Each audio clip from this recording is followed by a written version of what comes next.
Je sais que tu as beaucoup d'idées, je sais que tu as potentiellement beaucoup de connaissances aussi.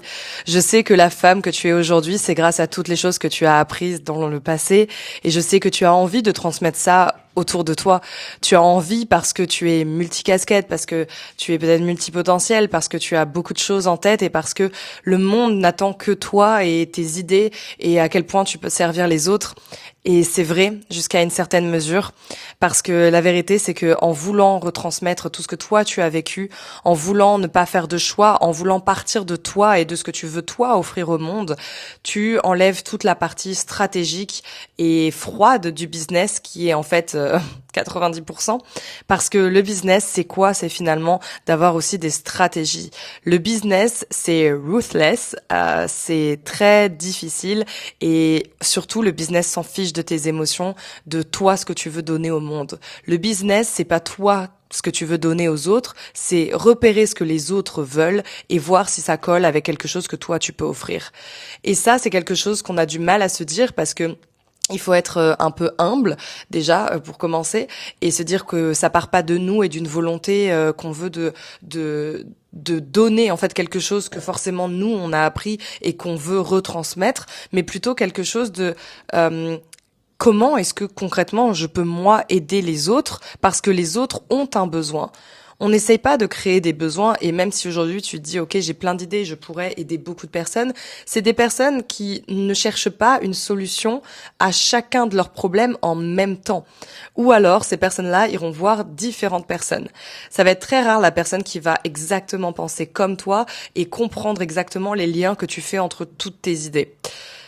Donc, ce que fait en fait la plupart des gens, c'est de se disperser parce que ces personnes-là veulent aider énormément le monde et aussi elles ne veulent pas choisir. Choisir, c'est renoncer. Soit choisir, c'est aussi se dire qu'on se ferme des opportunités, qu'on se ferme peut-être des opportunités d'avoir des clients qui auraient pu correspondre exactement à ce qu'on fait, à l'idée qu'on a, etc. Sauf que c'est un peu un fantasme de croire qu'il y a quelqu'un qui va te comprendre toi et tes idées. Le business, c'est pas ça. C'est pas comment est-ce que les gens peuvent te comprendre. C'est faire en sorte que les gens se retrouvent dans toi ce que tu dis. Donc c'est que toi, tu puisses comprendre les autres, pas l'inverse. Le business, c'est de servir les autres. Avant tout, quand tu es entrepreneuse, tu sers les autres. Ton but, c'est pas d'être sur le devant de la scène, c'est d'apporter quelque chose aux autres. Et ce que tu retires de ça, ça peut être de l'émotion, ça peut être beaucoup de fierté, etc. Mais l'échange qui se fait, c'est un échange monétaire. Donc, tu n'as pas besoin et tu ne dois pas chercher la reconnaissance, la compréhension dans les yeux des autres. Tu dois juste chercher où est-ce que les autres veulent être compris et comment toi, est-ce que tu peux leur montrer que tu les comprends. Et ensuite, bien sûr, si tu as les compétences et que c'est ton business, comment tu peux les servir parce que tu les as compris et que eux se sentent compris. Euh, J'étais justement au restaurant avec des copines il y a quelques jours et ce qui s'est passé c'était très intéressant. C'était une des filles qui me parlait du fait qu'elle avait commencé un business mais qu'elle avait arrêté parce que sa priorité c'était vraiment sa carrière, son job de salarié. Et c'est tout à son honneur. Je dis ton honneur comme si elle m'écoutait parce que ma foi peut-être qu'elle m'écoute. Et cette copine là, elle c'était très intéressant parce que elle me posait des questions sur et qu'est-ce que tu vas faire plus tard? Est-ce que tu as déjà pensé à l'immobilier par exemple? Et ça moi ça me fait tilt à chaque fois que on me pose des questions sur est-ce que j'ai d'autres idées ou alors que moi-même d'ailleurs je me mets à rêver de d'autres choses dans 1 ou 2 ans et on dirait que ça ne fait pas de mal dit comme ça mais en fait c'est très problématique de penser à d'autres choses parce que à ce moment-là tu t'enlèves énormément le focus que tu as.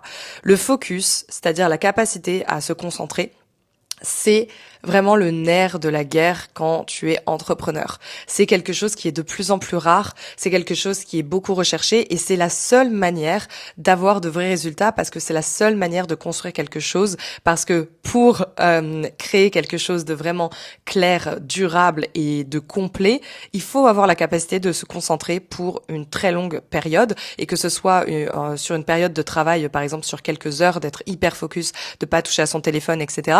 Ou alors que ce soit une période plus longue, par exemple sur 1 année, 2 années, 3 années, où notre seul focus, notre énergie part dans une seule chose en particulier, un seul objectif. Et Aujourd'hui, je t'encourage justement à te demander si vraiment tu penses que tu vas réussir en étant dispersé, en ayant plein d'idées. Parce que bien sûr que tu peux réfléchir à d'autres idées, mais toute l'énergie que tu mets à réfléchir à d'autres idées, c'est de l'énergie que tu ne mets pas dans ton objectif actuel. Ça a beau être des petites choses par-ci par-là, mais si tu allow yourself, si tu t'autorises à penser à d'autres choses, tu t'enlèves de ton focus. Et moi, c'est quelque chose, je me suis dit, il y a un an, je me suis dit, je me lance là-dedans et je n'en sors pas. Je me lance dans ce business, je n'en sors pas pour minimum 3 ans, quoi qu'il arrive. Et c'est comme ça que tu t'enlèves aussi d'autres options et ça fait peur. Ça fait peur de choisir. Ça fait peur, évidemment, de s'enlever des opportunités. Enfin, c'est ce qu'on pense. Pourtant, c'est parce que tu vas choisir une seule option, que tu vas aller, en fait, all in, tu vois, dans une seule chose en particulier, que non seulement tu vas, toi, pouvoir avoir énormément de clarté sur ce que tu fais, mais si toi, tu as énormément de clarté sur ce que tu fais, les autres aussi, donc ton audience, tes potentiels clients, vont aussi avoir beaucoup de clarté sur ce que toi, tu fais. Et personne n'achète quand il est confus. La confusion, c'est vraiment l'inverse du business. Il faut absolument que ton business soit clair. Il faut que tu fasses une chose en particulier pour un type de personne en particulier. Et ensuite, bien sûr que tu peux le développer, mais au début, c'est exactement ce qu'il faut faire parce que clarté égale achat. Et ça, vraiment, c'est quelque chose qu'il faut que toi, tu te mettes en tête pour toi, pour pouvoir avancer au quotidien, parce que sinon, tu t'éparpilles en permanence sur toutes les idées, sur tous les projets que tu as envie de mettre en place. Et au début, quand tu es motivé, tu te dis que tu vas pouvoir absolument tout faire. Or, tu te rends bien compte, là, ça fait quelques semaines, quelques mois que tu es là-dessus, que tu n'arrives pas à tout faire. Ce n'est pas possible. On est des êtres humains, donc dans la vie, on peut tout faire, mais pas tout faire. Tu peux choisir exactement ce que tu veux faire, mais tu vas pas pouvoir tout faire en même temps. Même pas tout faire dans ta vie, je suis désolée de te l'avouer, mais tu pourras développer d'autres choses, mais il faut d'abord développer une seule chose, un seul business pour un type de personne en particulier.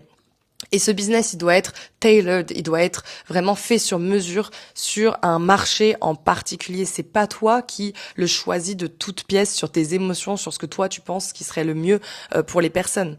Quand tu te focuses sur une seule idée qui vient de l'extérieur, donc des personnes, de l'étude de marché que tu as pu faire, et ça c'est quelque chose que je fais en coaching à chaque fois avec les femmes que j'accompagne, eh bien, ce qui se passe, c'est que tu vas aller beaucoup plus vite parce que tu vas avoir la clarté, tu vas avoir le plan d'action, tu vas avoir en fait tes actions prioritaires tous les jours, donc ça va être très clair pour toi ce que tu dois faire et tu ne vas jamais t'éparpiller. Ou si c'est le cas, je serai derrière toi pour t'aider. Mais ce qui va se passer, c'est que ça va être très clair pour toi. Et le problème aussi, c'est que si t'es in and out, tu vois, dans ton business ou d'une manière générale que tu rentres dans une idée et puis finalement tu dis mais non, il y a aussi ça. Ce qui se passe, c'est que tu es aussi in and out dans ta confiance en toi parce que tu commences une idée, t'as plein de confiance, tu es hyped de ouf et puis tout d'un coup tu te dis non, je vais faire autre chose. Et qu'est-ce que tu envoies comme signal à toi-même? C'est que tu ne peux pas te faire confiance parce que tu ne sais pas choisir. Tu t'envoies le signal que quand tu choisis quelque chose, tu ne t'y engages pas, tu n'es pas committed. Tu ne restes pas sur une seule chose assez longtemps pour y voir des résultats. Et c'est aussi une manière de te protéger parce que forcément, une fois que tu choisis vraiment quelque chose, si tu n'y arrives pas, eh bien, là, tu te rends compte que c'est vraiment toi le problème. Alors que tant que tu ne choisis pas d'option, tu peux te dire c'est juste parce que je n'ai pas trouvé la bonne idée. Et donc, tu peux remettre sur l'extérieur, sur des facteurs externes, le fait que ton business ne décolle pas. Parce que quand on crée son business, il y a 2 étapes. Il y a la première étape qui est de l'introspection. Donc clairement, qu'est-ce que je vais faire, comment, pour qui, blablabla. Et puis, à un moment, tu as le vrai travail qui commence. C'est au moment où tu commit, où tu t'engages sur une idée. Tu dis, OK, je vais parier là-dessus.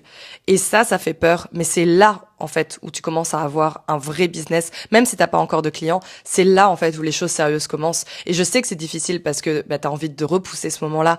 Mais pourtant, c'est ça qui va t'apporter des résultats le plus vite possible. D'autant plus que si tu choisis la mauvaise idée, quand bien même il y aurait une mauvaise idée, parce que si tu suis une méthode vraiment très cadrée, normalement il y a pas de mauvaise idée si tu as bien fait ton étude de marché et que toi tu as les compétences que tu as identifié vraiment une douleur sur le marché, etc. Normalement il n'y a pas de mauvaise idée. Mais quand bien même tu te serais trompé, tu sais ce que tu peux faire, tu peux changer. Et oui, Quand bien même tu aurais, au bout d'un moment, tu es à fond, à fond, à fond sur la même chose, allez, tu te donnes 6 mois, 1 an, j'en sais rien, ça marche pas. Mais alors, t'as bien fait les actions à fond, tu vois. T'as fait tout ce qu'il fallait faire pour que ça fonctionne. T'as aucun résultat. J'en doute énormément. Mais qu'est-ce qui va se passer? Bah, à ce moment-là, tu peux changer. À ce moment-là, tu peux dire, OK, qu'est-ce qui n'a pas fonctionné? Est-ce que c'est l'idée? Est-ce que c'est mes actions, etc. Si c'est l'idée, parce que tu t'es rendu compte que ton étude de marché n'était pas bonne, parce que tu t'es rendu compte que finalement tu n'aimais pas ça, c'est aussi totalement possible, parce que tu te rends compte que tu as développé une appétence pour autre chose ou que tu as trouvé une problématique sur le marché qui te correspond encore mieux, tu peux changer. Tu peux changer. Et à ce moment-là, au moment où tu changes, tu prends la décision de ne plus partir sur l'idée que tu avais auparavant. Tu restes de nouveau sur une seule idée, même si à ce moment-là tu changes, mais il faut toujours que tu restes assez longtemps pour l'avoir, cette chose. D'autant plus qu'aujourd'hui, ce choix que tu te dis, oh là là, je ne sais pas quoi choisir entre ça et j'aimerais apporter ça, et la tambouille que tu fais un petit peu pour créer ton concept, pour être original, etc. En fait, même si tu passais énormément des mois et des mois d'introspection, il y a que en mettant ton idée sur le marché que tu vas vraiment savoir si ça fonctionne. Même si tu as passé des mois et des mois d'introspection. Alors, ce qui va se passer, et je peux t'assurer que c'est le cas parce que je n'ai aucun contre-exemple de près ou de loin, c'est que dans tous les cas, la première idée que tu vas sortir, c'est pas celle qui va rester. Ça va évoluer. Et parce que ça va évoluer, tes idées vont évoluer aussi, mais il faut toujours juste que tu te concentres sur une seule chose, et cette chose évolue et donne plusieurs idées au fur et à mesure du temps, mais quand tu regardes la trend générale, c'est que ça évolue, mais quand tu regardes chaque période, tu es toujours concentré sur une idée en particulier. C'est là que ça fonctionne, c'est là que tu attires des clients, c'est là que tu as un business qui fonctionne. La raison pour laquelle les athlètes de haut niveau sont des athlètes de haut niveau, c'est qu'ils ont pratiqué un seul sport pendant très longtemps. Donc si tu veux que ton business fonctionne et soit aussi à un très haut niveau, il faut aussi que tu te concentres sur une seule chose. Je suis sûre que certains grands sportifs aussi aiment peut-être d'autres sports et ils aimeraient aussi montrer ça d'eux, mais de un, on s'en fiche, on les regarde pas pour ça, on les regarde pour ce pourquoi ils sont connus, on les regarde pour une chose en particulier. C'est rare qu'on se dise telle personne, moi je l'aime trop parce que elle fait de l'équitation et de la course à pied, tu vois, c'est très très rare.